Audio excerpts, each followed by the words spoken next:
Hola, hola, ¿qué tal? Muy buenos días para todos. Bienvenidos, bienvenidas. Esto es MBD Noticias, primera edición. Un gusto recibirles en una mañana fresca pero hermosa, con una temperatura que va a ir creciendo hasta el mediodía. ¿Y qué te parece, Josema, si ya repasamos cómo vendrá el tiempo según Inumet? Claro que sí, 10 grados tenemos a esta hora. Ustedes ya ven las placas en pantalla. Tenemos previsto para hoy una máxima de 20 grados. Se prevé cielo algo nuboso y nuboso con neblinas matinales.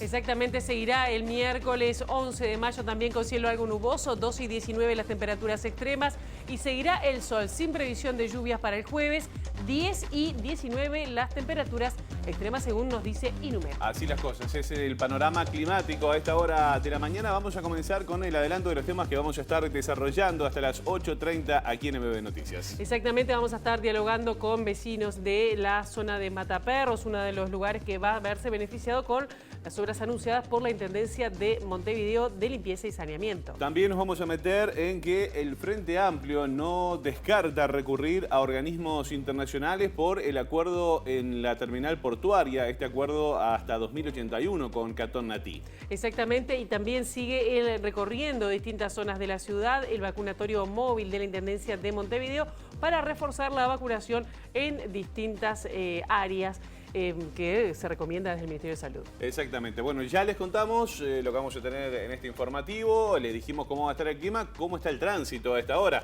Vemos las cámaras del Centro de Gestión de Movilidad. Exactamente. ¿Y qué calles van a estar cortadas en esta jornada?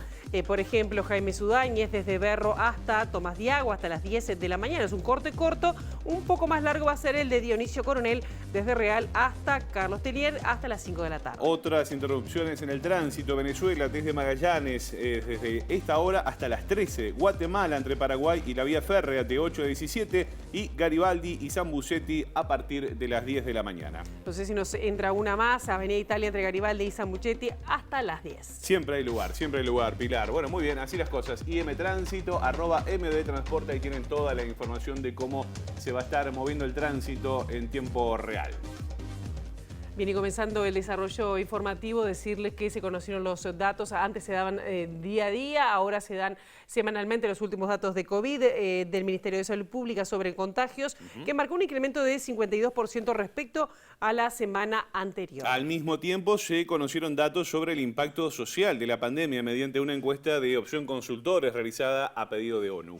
Los datos reflejan que 28% de la población uruguaya considera que su situación económica empeoró por la pandemia y que 30% es menos feliz que antes de marzo de 2020, cuando se detectó el primer caso en el país. Un tema que vamos a estar profundizando más adelante en Ciudad Viva, desgranando los detalles que, bueno, respondió la percepción ciudadana, que sobre eso fue esta encuesta. Exactamente. Otros temas. El Frente Amplio no descarta recurrir a la Corte Interamericana de Derechos Humanos en el marco de la denuncia por el acuerdo entre el Estado uruguayo y, como decíamos, la empresa Catón Natí. Justamente la mesa política del Frente Amplio recibió ayer un informe de la directora del puerto por justamente esa fuerza política, Alejandra Koch, que además se constató nuevas irregularidades, según dijo a MBD Noticias el senador Charles Carrera. Una de las irregularidades que constatamos, que ya veníamos constatando porque habíamos solicitado, es el plan de inversión. Es decir, acá no existió la diligencia del buen administrador y del buen gobernante por parte de Juan Curbelo. Y además lo otro que a nosotros nos preocupa muchísimo es que no se le ha informado, es decir, hay carencias de información a lo que es la oposición en la Administración Nacional de Puertos. No solamente a la oposición. Y lo que tiene que ver con la demanda de anulación, nosotros presentamos en su momento, nuestros diputados presentaron un recurso de revocación, ese recurso no se hizo lugar y bueno, ahora lo que estamos haciendo es, el plazo que tenemos para recurrir ante el TCA se está venciendo en estos días, en esta semana, antes del 15 de mayo, nuestros diputados, una treintena de nuestros diputados estarían presentando la anulación. Lo que se busca es que se anule, porque este acuerdo fue realizado con violación de todo el ordenamiento jurídico nacional, en particular la Constitución y todo el ordenamiento jurídico portuario. Y si no se nos hace lugar, ya hemos tomado la definición de que vamos a recurrir a la Corte Interamericana de Derechos Humanos a promover que allí se estipule que acá se violentó el ordenamiento jurídico nacional por parte del Poder Ejecutivo, encabezado por Luis Alberto Lacalle, y Luis Alberto Heber, que fueron los principales negociadores con Olaizola, Ferrés y Juan Curbelo. A propósito de este tema que estaba señalando Charles Carrera y todo lo que tiene que ver con el tema portuario, hoy a las 9 de la mañana el Frente Amplio, concretamente su presidente Fernando Pereira, va a recibir a una delegación de trabajadores de la empresa Montecón, además, que anunció que quedará en suspenso por 90 días la destitución de unos 150 trabajadores. Vamos a tener más información en la edición mediodía de MBD Noticias. Y seguimos con temas sindicales que tienen que ver porque hoy hay una nueva reunión para tratar de acercar las partes en el conflicto del Supergas, que está desde hace varios días en una situación de reclamo por más de recuperación salarial. Y sobre este tema estamos hablando con Andrés Guichón del sindicato de Supergas. Aquí ya le damos la bienvenida a MBD Noticias. Andrés, bienvenida. ¿Cuáles son? Hola, muy buenos días. Muy buenos ¿Cómo está días. por ahí? ¿Cuáles son los planteos que van a intentar llevar hoy al Ministerio? Bueno, nosotros hemos llevado durante este Consejo de Salario como principal objetivo la recuperación del salario que perdimos durante la pandemia. Un sector en crecimiento. Nosotros, bueno, cedimos salario en la pandemia por entender el contexto del país. Pero bueno, nos encontramos que la realidad en el sector fue otra. Tuvimos un sector en crecimiento donde le fue bien. Y bueno, entendemos que es momento de recuperar nuestro salario. En algunos sectores lo hemos ya conseguido y lo tenemos bastante avanzado. Y en otros, lamentablemente, venimos bastante atrasados. ¿Cuántos sectores faltan por ponerse al día de alguna manera en los que ustedes necesitan esa recuperación salarial? Bueno, nosotros tenemos 3 sectores, que es distribución, flete y envasado. En distribución, que es el sector que más nos preocupa porque es el de salario más bajo, bueno, hemos llegado a firmar un preacuerdo ya la semana anterior y creemos que hoy estamos en condiciones de poder cerrarlo. La situación más compleja se da en el sector de flete, porque bueno, estamos teniendo un inconveniente de que algunas de las empresas fleteras, no todas las empresas, pero algunas están reclamando volver a cargar en cuarta fila. Es como una condicionante para dar la recuperación del salario. Nosotros entendemos primero que nada que esa condición de salud no es el ámbito para discutir los consejos de salario, eso primero que nada, y tampoco estamos en una situación como para estar cambiando salud por salario. Para nosotros fue un gran avance dejar de cargar en cuarta fila. Cuando decís, Andrés, cuando decís cuarta fila, sí, es uno arriba del otro, Exactamente. Las garrafas. Y te quería preguntar lo siguiente, ¿cuál es la diferencia que hay en estos momentos planteada entre lo que ustedes reclaman y lo que está ofreciendo las empresas, la empresa, cuando además, si mal no recuerdo, 3% fue el incremento que se hizo en el marco de la pandemia, en ese acuerdo de un año, en ese acuerdo puente? Claro, exactamente. En el convenio puente nosotros perdimos un 4,82 de salario. Porque bueno, tuvimos un convenio de un 3%, la pérdida resultó un 4,82. Y bueno, la disposición de dar esa recuperación está en darla en 2 veces, a enero de 2022 y otra mitad de año. No hay ningún inconveniente con eso, pero la condicionante es volver a trabajar en cuarta fila. Nosotros entendemos que no son condiciones para estar negociando. Es como si yo impusiera en esta negociación decir, bueno, acordamos, pero yo quiero una jubilación de 2 por 1. Me parece que estoy tomando de rehén un consejo de salario sobre una situación que no se va a solucionar de inmediato. Nosotros no decimos que no podemos tratar el tema porque sabemos que significa una pérdida cuando de repente un camión tiene la capacidad de ir en cuarta fila y se va en tercera, porque eso incrementa los viajes y trae otro tipo de costos. Ahora, no puede ser con nuestra salud. Lo que tenemos que planificar es una manera de trabajar donde se contemple eso, pero se contemple la salud de trabajadores. Guichón, más en el contexto que tenemos hoy. Sí, el final le quiero consultar y brevemente, si es posible, de no llegar a un acuerdo en esta jornada, en esta reunión, ¿se puede venir algún conflicto? ¿Qué medidas pueden llegar a tomar? Bueno, nosotros estamos en una de las empresas, que es Riogas, con algunos problemas ya internos que escapan a los consejos de salario, que han tenido algunas medidas en esas empresas y bueno, ha complicado un poco la producción. Entendemos que hoy no, porque tenemos la esperanza de poder avanzar y que tanto el Ministerio como es consciente de que esta situación de la cuarta fila no es para tratar en esta mesa de negociación, se pueda sacar de arriba de la mesa eso y seguir avanzando, porque en el sector de envasado, que son las plantas, estamos bastante avanzados también en la negociación, solo tenemos una diferencia en una equiparación de beneficios, porque algunas empresas dan unos beneficios que Riogas no está dispuesta a dar. Estamos hablando precisamente de unos feriados que se dan en algunas empresas, que para nosotros es de suma importancia los días libres por un tema de descanso y recuperación por el esfuerzo físico. Entonces, entendemos que esa equiparación de beneficios sería bueno para los trabajadores. Las empresas dan algunos feriados como libre pago y Riogas no está dispuesta a dar. Bien, Andrés y John, seguiremos en contacto. A las 9 comienza la negociación. Luego de eso, entonces estaremos en contacto para informar qué sucedió. Muy amable. Bueno, muchas gracias a las órdenes. Muy bien, nosotros por acá seguimos con otros asuntos. La licitación, ustedes saben, para las obras de saneamiento en la cuenca del arroyo Mataperros, anunciadas el viernes por la intendenta Carolina Cose, involucra prácticamente a unos 300 hogares, ¿no?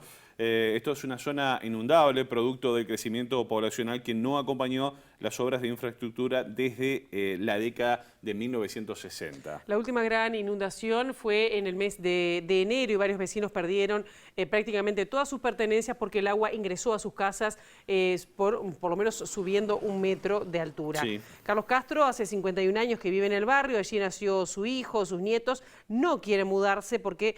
pero también quieren sentir que pueda llover sin tener miedo que se les inunde su casa. Así se lo relataron a nuestra compañera Natalia de Brum.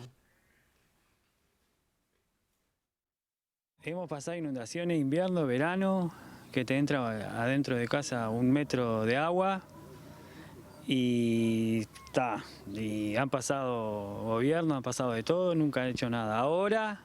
Yo qué sé, yo veo una esperanza de que por lo menos se están preocupando acá del arroyo Mataperro, ahí famoso, que se nos inunda toda la casa. Entonces ahora como que hay una ilusión de que se haga la obra y por lo menos saber que si llueve que no estemos con el agua al cuello ahí. Que por lo menos con corazón en la boca de que veamos que sentir que llueve nada más y no estar poniendo compuertas en las puertas de la casa para que no te entre el agua. Mis hijos, tengo uno de 12 y otro de 7 años. Y arriba un sillón, arriba del todo, que tapaba el sillón el agua, ellos llorando los dos, porque una impotencia bárbara de que no siguiera entrando el agua porque pensaban que nos íbamos a ahogar todos ahí. Entró el agua y hubo que tirar todo, porque eso, cuando después quisimos recuperar, se quemó todo. Cargadores de batería, soldadura eléctrica, taladro, moledora, todo eso tapó el agua. Y después no sirvió para más nada eso. Y acá, ahora, no sé, tenemos esperanza que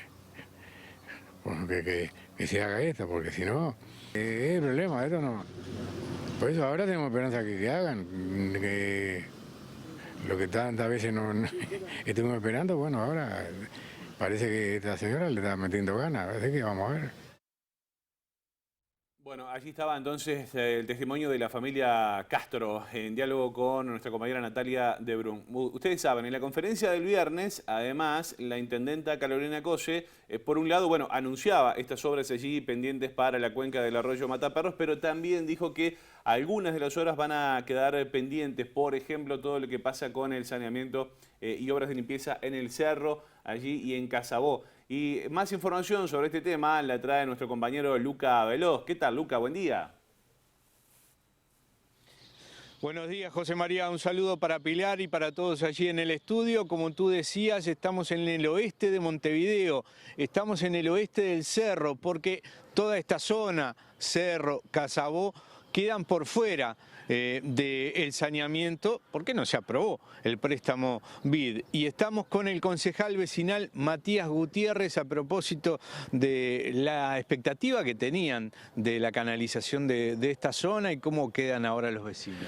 Hola, ¿qué tal? Buenos días a todos. Y bueno, la verdad que es un desazón. En realidad nosotros Al principio nos juntamos con otros concejales, vecinales también de la zona, para el lado de Bajo Valencia, para el lado del Casco, consejeros vecinales de la zona norte. Nos juntamos con comisiones vecinales también de otros barrios. Y para esto, ¿no? Para en realidad tratar de llegar a un entendimiento para que se pueda votar ese préstamo, porque en realidad fuera de las discusiones políticas partidarias, nosotros entendíamos que este barrio se lo merecía, que nosotros teníamos esa necesidad. Y la verdad que realmente es una tristeza, porque en realidad por discusiones partidarias dejan afuera a más de 2.000 familias que eran las que estaban en esta parte del proyecto. Eran más de 2.000 familias que era la parte del arroyo Tala, que era donde se iba a hacer el colector principal en el proyecto que se había presentado y no se votó. ¿Cuántos años hace que ustedes están esperando este tipo de obras? Y mirá, el Cerro este barrio, que era donde se iba a hacer el colector principal, tiene más de 56 años. Se inició este barrio con una cooperativa, que lo inició mis abuelos, y en realidad ahora ya estamos constituidos aproximadamente la cuarta generación, la quinta, ya en este barrio. O sea, hace muchos años y en realidad el barrio está, las casas, los terrenos que eran originales, ya vamos viviendo, en mi caso somos los nietos, y se van construyendo progresivamente las distintas familias. Vamos viniendo los hijos de los hijos de los hijos y vamos viviendo ahí y como verá está bastante poblado el barrio. A propósito de la dignificación del barrio y de la gente, cómo vive, nos contabas que estas calles se bitumizaron hace poquito. Sí, el año pasado. Nosotros, se inicia esa cooperativa hace más de 56 años más o menos, y bueno, y pierde fuerza hace como 10 años, y hace 3 que nosotros formamos la comisión vecinal acá en el barrio, y logramos organizar a los vecinos apoyaron, hicimos asamblea y todo, y pudimos, mediante 600 firmas que juntamos para el alcalde, en ese entonces era Otero, ahora está Meroni, y pudimos conseguir que se pudiera poner en el proyecto municipal la realización de las calles, y la verdad que nos cambió rotundo la vida. Incluso para los que estamos de a pie o para aquellos que están en auto, pero en realidad era por el hecho de que somos más, cada vez más, está más poblado el barrio y todo, era lo que nosotros pedíamos que se pueda realizar estas calles porque se estaban rompiendo con el balastro. Significa no salir, por ejemplo, en el barro. No salir en el barro, en realidad te cambia también la forma de caminar, en realidad uno no se da cuenta, pero en realidad es otro tipo de caminar, no te ensucias y en realidad te cambia. Ahora que está tan poblado cada casa, cada terreno de hogar, nos cambia la vida. Muchísimas gracias al concejal vecinal Matías Gutiérrez. Entonces, y bueno, los vecinos con este adelanto de las calles con bitumen esperan que se logre el saneamiento y bueno, esperemos que con esta segunda opción del préstamo BID se pueda llegar a alcanzar esta meta de los vecinos. Bien, muchísimas gracias Luca Veloz por estar allí relevando lo que es la situación de algunos de los vecinos de allí. Sí, ojalá que pronto se pueda solucionar ese asunto porque claro, se había generado muchas expectativas, ¿no? Con este préstamo que lamentablemente se frustró allí en la Junta Departamental, pero bueno, se están haciendo cosas. Vamos a cambiar de tema. Autoridades de la ANEP, encabezadas por el presidente del CODICEN, Robert Silva, iniciaron un ciclo de encuentros denominados Cara a Cara con la Comunidad, en la que se presentaron los ejes estratégicos de la transformación educativa. La primera reunión se realizó en el departamento de Colonia y en el encuentro se explicó qué es la transformación, por qué es necesaria y cómo será implementada por el gobierno. Dirigentes de FENAPES estuvieron en Colonia ayer y es por eso que ya recibimos a esta hora a Emiliano Mandasen. Emiliano, ¿qué tal? Buen día. Ya lo saludamos y le traslado. ¿Es posible aplicar esta transformación que plantea Robert Silva? Bueno, buenos días para ustedes y gracias por el espacio. Creemos que esto viene de una forma bastante torcida, por decir de alguna manera. Ayer arrancó una especie de gira nacional en un cara a cara donde se pretende plasmar las principales líneas de una transformación educativa que nosotros caracterizamos más que transformación como un retroceso profundo en algunos elementos importantes de la tradición pedagógica del Uruguay y de su política educativa. Y bueno, nos parece muy preocupante que se intente legitimar con encuentros que tienen más de espectáculo que otra cosa y no se respeten los organismos que se tienen que respetar. Por ejemplo, las asambleas técnico-docentes que estarán siendo convocadas la próxima semana. Y bueno, veremos cómo estos espacios, que son los espacios de participación más potentes, donde se encuentra el gremio docente reunido en su conjunto, se expresan respecto a este documento de reforma curricular. Un documento que tiene falencias brutales en su elaboración, hace afirmaciones muy peligrosas, muy complejas, pero además de eso establece lineamientos donde queda totalmente subsumido el aprendizaje y los contenidos a las competencias, establece un centro en la gestión y no en el estudiante, mucho menos en el docente, hace afirmaciones muy graves, se viste de una transformación autóctona elaborada en el Uruguay cuando tiene una clara línea del Banco Mundial. Si tuviera que decir 2 o 3 aspectos para que la gente entienda de qué puede cambiar o qué va a cambiar con esta transformación, ¿cuál señalarías? No, yo lo primero que señalo es lo que se tiene a la vista, que es el documento. El documento afirma que uno de los principales elementos de expulsión de los estudiantes del sistema educativo es la malla curricular, lo cual está comprobado que no es así. No es lo que se enseña, sino cómo se enseña, o en todo caso, los propios informes del INED de 2019 y 2020 revelan que hay una cuestión en la evaluación y en los procesos de cómo se evalúan determinados aprendizajes.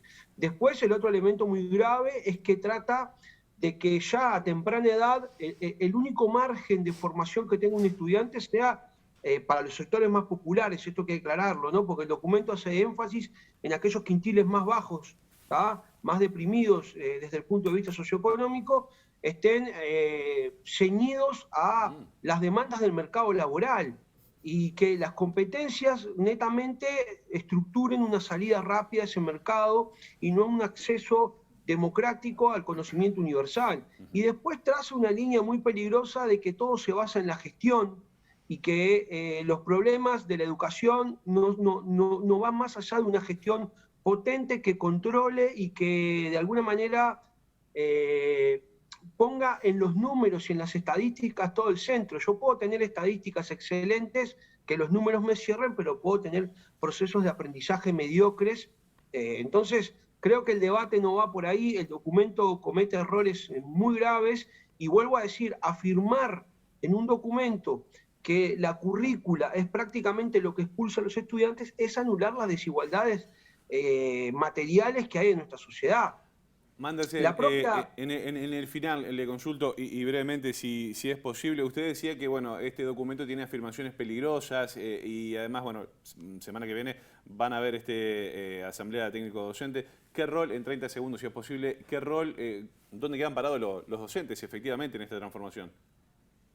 Yo creo que los docentes están muy bien parados. Fueron a una TD nacional en todos los centros educativos y el rechazo fue masivo. Los docentes van a estar a la altura de las circunstancias como siempre y creo que su rol va a ser de alguna manera contestar por todas las vías posibles una reforma que les da la espalda y que de alguna manera deteriora lo que es una tradición de la educación uruguaya. Entonces, eso no hay la menor duda que el cuerpo docente, el gremio docente en general va a estar a la altura de las circunstancias. Pero además hay un problema de base. Yo no puedo afirmar que el único problema de la educación es la currícula cuando la propia Adriana Aristimuño, que es como el principal cuadro de la reforma o de la transformación, como lo quieren llamar ellos, plantea que no hay diferencias de resultados a mismo contexto socioeconómico. Lo plantea en una entrevista de pocas horas. Entonces, creo que se cae por su propio peso. El documento tiene muchas falencias que ayer en un mano a mano con el director de educación el propio director de educación del MEC te deslinda el documento porque no tienen cómo defenderlo. Evidentemente, desde el punto de vista de su construcción teórica es indefendible. Bien. Emiliano Mandersen, gracias por estos minutos para MBD Noticias. No, gracias a ustedes por el espacio, como siempre. Una buena jornada para todos. Igualmente. Muy bien. Nosotros hacemos una pausa, Josema. Hacemos.